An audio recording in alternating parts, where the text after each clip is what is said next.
In this video, I'm going to show you how to turn on dark mode on Pinterest. Launch your Google Chrome web browser. Let's go to Pinterest. As you all know, Pinterest does not have the option for dark mode, so we have to use an extension for this. Let's open a new window. In the search bar, search for Dark Reader Chrome extension. This is the website that we are looking for. If you cannot find it, don't worry. I will add the link to the description. Click on Add to Chrome. In the pop-up menu, click on Add Extension. This will take you to another page.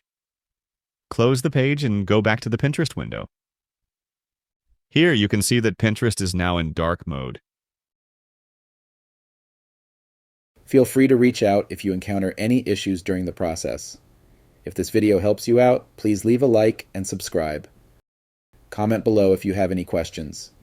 If you need further assistance, consider hiring a professional using the link in this video below.